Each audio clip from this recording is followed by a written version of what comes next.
Beit Shar Shalom já teve o grande milagre, recebeu o grande milagre de ter aquela questão do seu edifício que iria ser vendido, foi doado, e Beit Shar Shalom viverá o segundo milagre da provisão de Deus sobre essa questão dos impostos que precisam ir ser pagos. Amém? A questão é o como. E o como não nos cabe, porque quem cuida é Deus. Ele é o que faz o milagre e o faz à sua forma e no seu tempo, né? E o que a gente chama aqui hoje a atenção, que a gente vai olhar um pouquinho, é essa questão do cuidado milagroso diário do Pai com cada um de nossas vidas, né? E para isso eu puxo aqui dois textos. O primeiro, quando eu estava lendo aqui em Gálatas, Gálatas 1. Paulo fala da sua ida para a Arábia, depois que ele encontra Hamashiach no caminho da Damasco, ele fala que ele foi para a Arábia, né?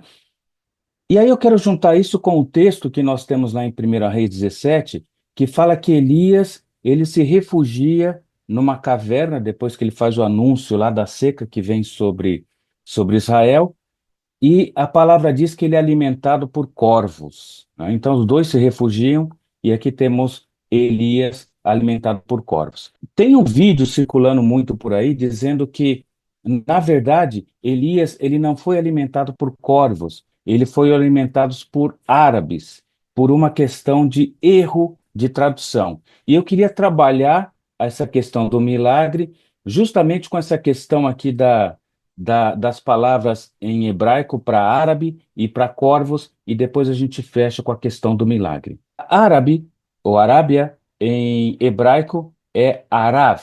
Esse lá que nós temos aqui vem de para Arábia. Então, esse aqui é lá de para. O que interessa para a gente é a palavra central, Arav. Arav é árabe. E temos também, na palavra lá de reis, que Elias ele foi alimentado por corvos. E a palavra que nós temos aqui é Orev.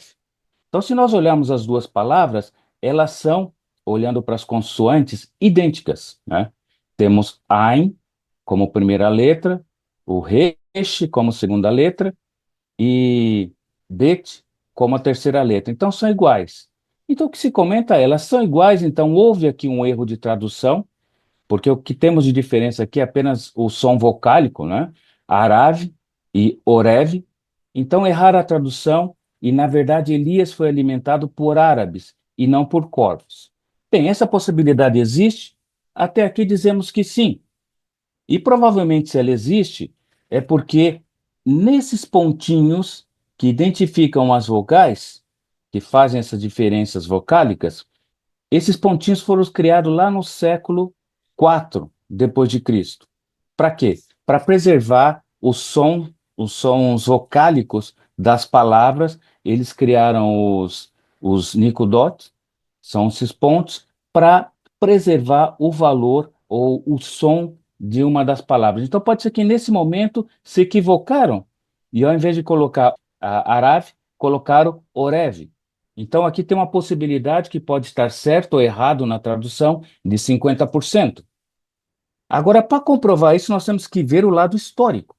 E tomamos, por exemplo, a Septuaginta, que foi a tradução da Tanakh, do hebraico, para o grego, lá em Alexandria, onde se juntaram aí 70 sábios.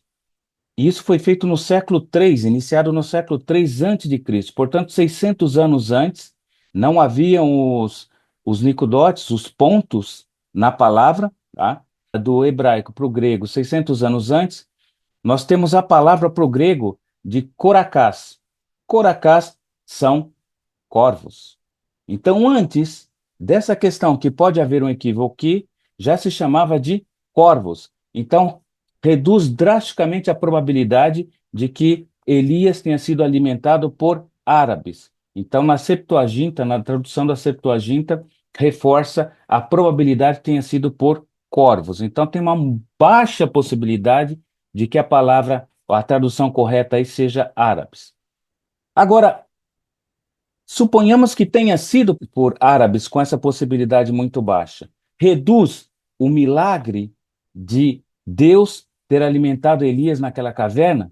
De maneira nenhuma, porque mudaríamos apenas o meio, mas o milagre continua o mesmo. Então, o meio, quem usa, quem faz, é o Pai. E essa questão que nós estamos falando da Beit Sar é o meio que vai ser usado, quem vai definir é o Pai. Mas o milagre já está liberado e ele o fará. E aí vai para o ponto que eu digo aqui muito forte, que nós temos que ampliar a percepção, o registro dos milagres que Deus tem feito em nossas vidas. E esse ampliar não é olhando para as coisas grandes, é olhando para as coisas pequenas. Porque Deus faz milagre na tua vida, na minha vida, em nossas vidas, em nossas igrejas, em nossas comunidades, nesse propósito da formação desse novo homem, todos os dias. E um exemplo muito singelo que nós podemos tomar aqui é o milagre do se alimentar todos os dias. Quando nós olhamos o Beherot, as orações de alimentos do, dos judeus, nos traz aqui um ponto bastante singelo nesse sentido, né? Quando vou comer o pão, a oração que eles fazem é Baruch atah Adonai, Eloheinu melech haolam, hamorsi lechem miharetz. Ou seja, eu glorifico ao Deus, bendito és tu, Adonai, nosso Deus, Rei do universo, que faz sair o pão da terra. Então te glorifico, Senhor, porque tu estás fazendo um milagre da terra. Tu faz nascer este pão que está aqui sobre a minha mesa. No nosso dia a dia, alguém há 6 meses atrás plantou uma semente que Deus cuidou, que Deus fez florescer, que viajou mais de 2.200 quilômetros para chegar na mesa, para chegar em alguém que fez esse pão e esse pão está sobre a minha mesa. É um milagre.